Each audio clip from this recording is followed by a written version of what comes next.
All right, folks, Vitek here from Wani, and with us today we have Ron Bumblefoot Thal of Art of Anarchy. How you doing, brother? Good. Thank you so much for having me. Man, the madness is just 2 days away. How's the feeling right now, keeping in mind that this is the next phase of the band? It feels good. It's been a long time in the works. We've gone through a lot of challenges to get to this point, but the last year and a half have been very good. It's been really a very fresh start with Scott Stapp. And we're just happy to be able to finally get this out and share the album with everybody. That's really good to hear. You guys have already released 3 songs, also a music video as well. Did you kind of do a bit of a survey to see what sort of feedback have the fans given so far? You never know what people are going to like or not like. And it's usually not what you think. And it's like that with any album. You don't know what songs more people are going to just connect to or not. And a lot of times it's different than the ones that you do. So I was, me personally, I was surprised that people liked the Madness, the title track, as much as they did. And yeah, I mean, I'm happy. I'm glad that's what it's about. Like, all you can do is just put it out there, and hopefully people like what they hear. So that's good. Echo of a Scream, definitely a heavier song. I like that I get to play a little more crazier guitar in the song. So. Yeah, the album feels very, pretty much very connected. It's like a tale of falling hard. You search for redemption. You're seeking forgiveness, and ultimately, it's the acceptance that matters. So, the way this record is written, it's very refreshing. I mean, I kind of felt that having heard so many albums lately, having so many super groups being formed over the years, but somehow some of the records don't connect with you on a emotional level, on a level where you kind of feel that there's a lot of honesty and integrity written in this piece of music. And on this record is exactly the same. Pretty much refreshing. I'm sure I'm going to be listening to this record for months and months and months. But for you in general, how satisfied are you personally with this? I'm happy, yeah. It's the first time in my life that I've truly worked with a band 100% as a band. I've been in a lot of bands since I was 6 years old was my first band. Right. But this is the first time that I really had it where every band member was in a room together, all writing together, all doing everything together, and creating an album together where everybody had input, and you can hear that input in the record. Right. You can hear what Moyer brings to the table on the bass, and the grooves that he writes. You can hear what John and Vince Voda bring to the table with, just that old school, youthful energy and attack that, they're just old school metalheads, and you can hear their input in there. Of course, Scott with the melodies and his voice, obvious what he brings, and then me with my weirdo guitar stuff and, and any production ideas and just maybe chord progressions that are a little more maybe Beatles-y at times or things like that. So everything that we all bring in, everything that we are is there. Absolutely. And I've never been in a band, whether it was a big band, a little band, whatever it was, where every member was truly 100% a team, every single member, and they were all present and part of it completely from beginning to end. Absolutely, man. It kind of feels like, each player, like you said, has his own thing to contribute and to this overall picture. This record is more like a painting, and, nobody's left by the wayside. All of you have contributed, like you said, the first record in your career where all of you have chipped in together. And the beauty lies in how this quality of music and the inspiration which you guys have kept throughout the record. It's not like you have a couple of songs which are really good and then you have some fillers. No, there's a sequence. There's an order in which this album goes and feels like a journey from the first to the last. And that's very important to achieve, keeping in mind the number of albums that are coming out almost every day. Well, cool, good. Yeah, I'm from that same time when an album is supposed to sort of take you on a little journey. Right. It starts off with a certain thing, and then it goes through one turn and another turn and ends a certain way. So again, going back to the Beatles, something like Side B of Abbey Road. That's not just random songs. There's a sequence, and it definitely takes you on a ride. That's what I'm into. That I don't like when it's just a collection of random songs that aren't connected. To me, it's like a book, and the chapters, one chapter should lead to the next chapter. Right, right. So yeah, that's what an album is about. Rush 2112. Right, in a sequence. I mean, yeah, it's a concept album, but still, yeah, it's each song is a chapter, and the album is the book. Cool, man. I want to talk about Scott here.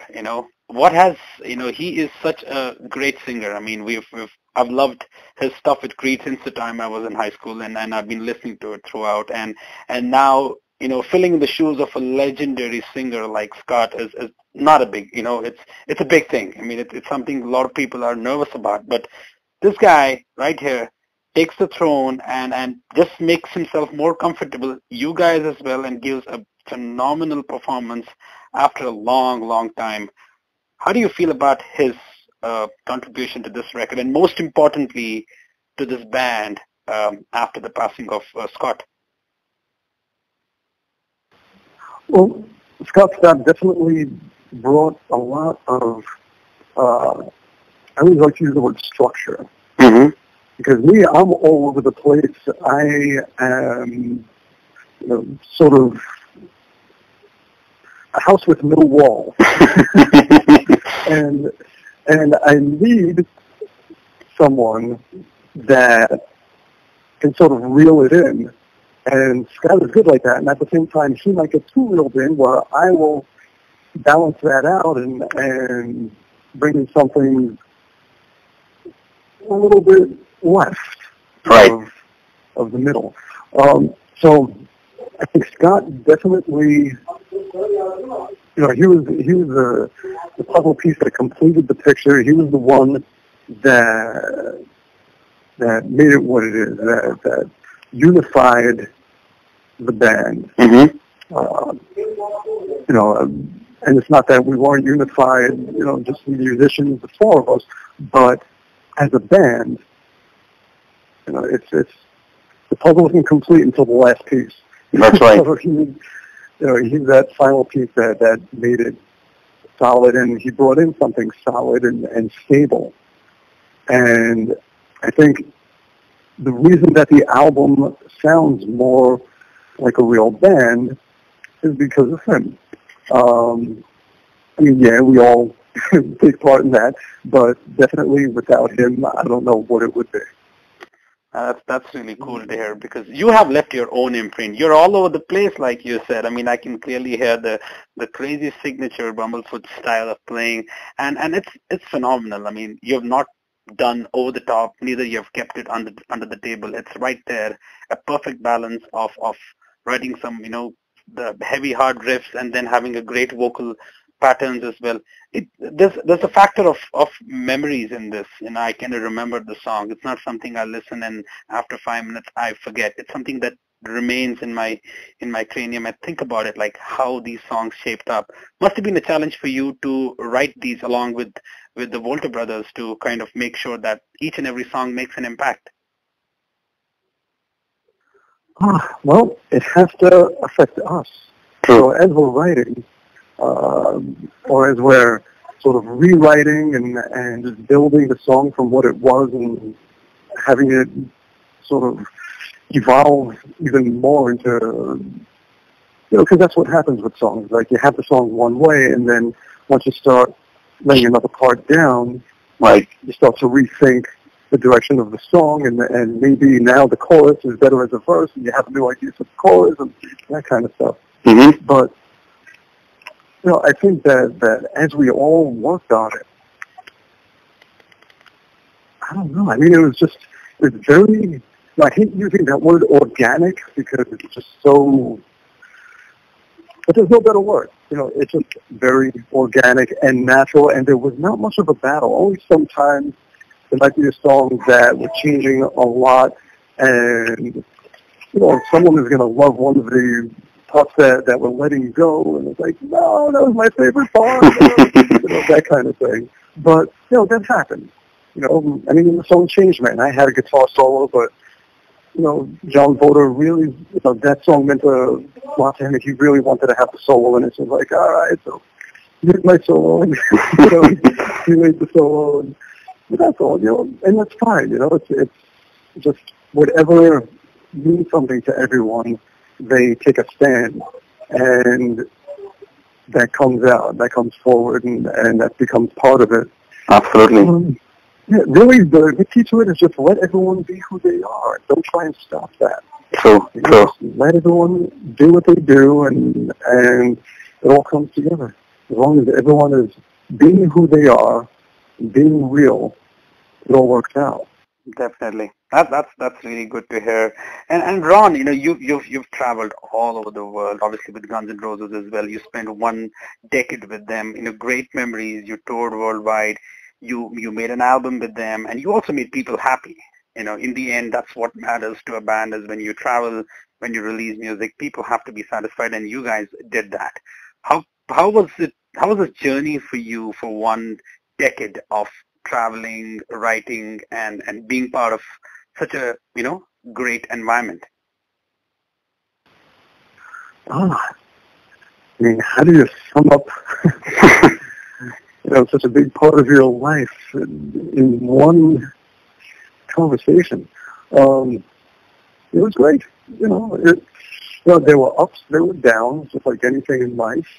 There were challenges, there were good stuff, there was funny times, there was, difficult times. But in the end, the one thing that makes me smile when I think back on it is when I think of all the fans that are now friends and staying in touch with them, and that connection that you make, and just being part of something that affects so many people. Right. That was really good. It was nice. Absolutely. That's the beauty of it, because if you don't connect to people, then the effort you put is not being recognized. So you guys did it. You toured worldwide. Obviously, you yourself on guitars, playing big arenas, must have been a great feeling for you. And obviously, with even the Chinese democracy, even though you didn't write any song, was there any sort of songs you offered to the band that, okay, these are my songs of something that fits into the Guns N' Roses sound? I didn't do that with Chinese democracy. For that, I would just spend about 14 hours a day in the studio. I would work with Calum Costanza, the engineer-producer, and his right-hand man, Eric, and we would just bust out idea after idea after idea for the existing songs, the ones that ended up on Chinese and a lot of other ones that didn't make it onto the album. And we would just try everything. I would just come up with a melody or some riffy thing, or just something technical, or something bluesy, or something on the fretless, or anything like that. So I would just write my own guitar parts, come up with my own stuff, and then Karen would start making decisions on what he thought fit the song. He would send it over to Axel, and they would decide what they liked out of 100 different possibilities that we recorded of different things. And Karen and Eric were wonderful to work with. They were great, and they guided things very well. So in 2013, I did have some songs that I had written that I was not finishing. I was sort of holding them to the side to see if Guns would want to use them. And that never happened. We never made any music together. We never wrote anything from the ground up. So I ended up putting them on my solo record. So I had an album that came out in 2015. Right. Little Brother Is Watching. Yeah. Yeah. So the song Argentina and the song Don't Know Who to Pray To Anymore. Those were two songs that I was saving for the Guns N' Roses record. Guns. Mm-hmm. That's good to hear. So, obviously, with the solo record which you're planning, you are also heading next month on tour in States. You're doing a few shows there. Any plans to take the band to Europe or something this year?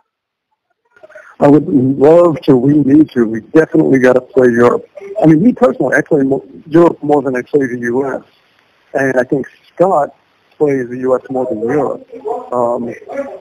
I would definitely love to get this over to Europe and just really just cover the continent. There's so much to see and so many people to see. And that would be wonderful. I really hope that can happen. That would be great, man. At the mercy, like any band, we're at the mercy of promoters and booking agents, and promoters have to make the offers to booking agents, and then we can do it. But we would be more than happy, of course, to definitely. So, all my favorite musicians whom I speak to, including you, I always believe in never say never sort of theory, and some of them, in fact, believe the same. So if there is an opportunity for you to be part of, let's say, the next phase of GNR, maybe with a new record or touring, would Mr. Ron Bumblefoot be up for it? I want to say no. But the truth is that you never know what's going to happen. That's right. Never say never. That's what I was saying. And let me put it this way. Let me say it this way. If somebody was going to die, and their last wish was to see that happen, and everybody put past grievances aside, and all of that, yeah, then it would happen. If it was just like, hey, Ron, do you want to tour? I don't think they would ask me, and if they did, I don't think I would do it, because just the way things ended for me, I was so burned out and so in need of moving on that it was not healthy for me or for them, for me to be there anymore. I was not happy. I feel like I was doing more harm than good. Just at that point, I was miserable. I needed to get out. I needed to get back to creating and doing the things that made me feel alive my whole life. True. And I wasn't getting to do that. And it was too much of a challenge to try and schedule between the two. It seemed to be all or none. And I didn't want it to be that way, but it was. So it just reached the point that I needed to get out because it was just making me tough. And I don't want to go back to that. I don't want to regress as a human being to the person I left as. True. I appreciate that. Very unhappy. Yeah, so for that reason, not for musical reasons, not for anything like that, just that. But also, still, with all of that, and, I left angry and bitter and frustrated and unresolved, and it didn't end in a nice way between us and when I left, and but even with all of that, it's very easy to hold a grudge and villainize someone for eternity. True. But still, in life you can never say never. Absolutely. Hell, they're on a song called "Not in This Lifetime." Which came from someone asked Ackler if they would ever have any kind of reunion thing, and that was his answer. So you can't ever say never, no matter what. True, man. True. Thank you so much again. Always a great time having a chat, and so have a wonderful day ahead, brother. I'll catch you soon, okay? Thanks so much. Have a great one.